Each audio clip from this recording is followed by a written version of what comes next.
מדינה יהודית בארץ ישראל. היא מדינת ישראל. Here in Independence Hall, David Ben-Gurion declared the birth of the modern state of Israel. For the first time in nearly 2,000 years, the Jewish people had a nation. He chose the words, "We hereby declare the establishment," it says here, "of a Jewish state in the land of Israel to be known as the state of Israel." This was the birth of a Jewish state, as for all Jews. Ben-Gurion was standing here as the voice of 11 million Jews around the world who had no voice, who had no address, and nowhere to go to. I spoke with Isaac Dror, who leads the education effort here. It was promised to us by God. We are the only people in the history of the world that live on the same land, speak in the same language, and believe in the same God more than 3,000 years. We're in a historic setting here. Where are we and what happened? This is the room where the Jewish state of Israel was born 70 years ago. In this tiny room with these same furnitures, a ceremony that lasted 32 minutes and shook the world. As British rulers left Israel that day, 5 Arab armies invaded. So it's like when you mix the happiest day for the Jewish people, one of the greatest moments for our nation in modern times, with one of the most dangerous and sad days when Israel was that close to a complete annihilation. Why this building? Why here? Why Tel Aviv? This building was simply the safest auditorium in the city of Tel Aviv. Who were the people that were here? Most of them people from around Tel Aviv, because they could not invite people from Jerusalem, because Jerusalem was disconnected. Only 350 of them were lucky enough to be squeezed in the room with no air conditioning. And among the crowd of witnesses was Yael Sharet. Her father was on the stage here, Moshe Sharet. He was the right hand of Ben-Gurion and the kind of the foreign minister of the provisional government of Israel. And when they came to the ceremony, they came with an invitation. And it says here, "We are honored to invite you to the ceremony of independence." And then it goes, "We ask you to keep it as a secret." Really? You don't want thousands of people to swarm the street when you expect an air raid later that day. And then it says the invitation is personal, like come alone.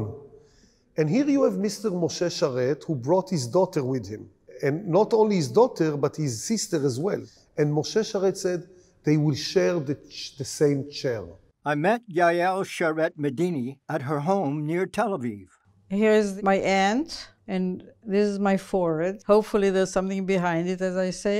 And we share the chair there, next to the wall. She told me how just the day before, her father dictated and Yael wrote a draft of the Declaration of Independence. This is my father's version of the Declaration. The one that he dictated to me, this is my handwriting. This is a photocopy of the original. Yeah. The original is in the archive. And this took you how long? I think that I sat there about 3/4 of an hour to an hour. Yael simply calls herself a handmaiden of history. Well, how old were you? 17 and a half. I wasn't interested in this. I knew that this is what's going to happen from the age of 0, that we are going to have a state and we are rightfully here. During that time, she and her family lived in New York, where her father would scour the United Nations, convincing countries to support the soon-to-be-born state. Do you remember the event itself when Ben-Gurion stood up and read? It's epic. It's really epic. It's poetry, actually. The only time I was really moved, I must say, was when the Rabbi Levine made the old age Jewish blessing, Shechianu v'kiyimanu v'higianu lazman hazeh. That ancient Jewish prayer, recited on momentous occasions, thanks God who has given us life, sustained us, and allowed us to reach this day. I'm not religious, but this blessing has an echo of generations. Did you sing? Atikva, yes. And then everybody stood up, and it was the anthem, the national anthem.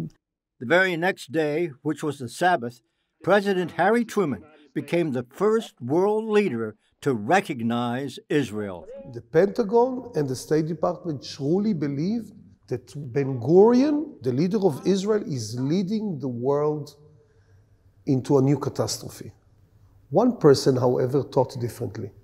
His name was Harry Truman. He understood something that most of his top advisors and ministers failed to see. This is truly a prophecy being realized.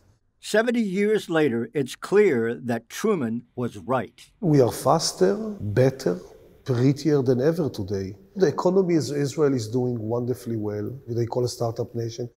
And now we see Israel standing, and thanks God, together with the Americans, in the spirit of those countries who are leading. Suddenly people understand why we are here. Scott Ross for CBN in Tel Aviv.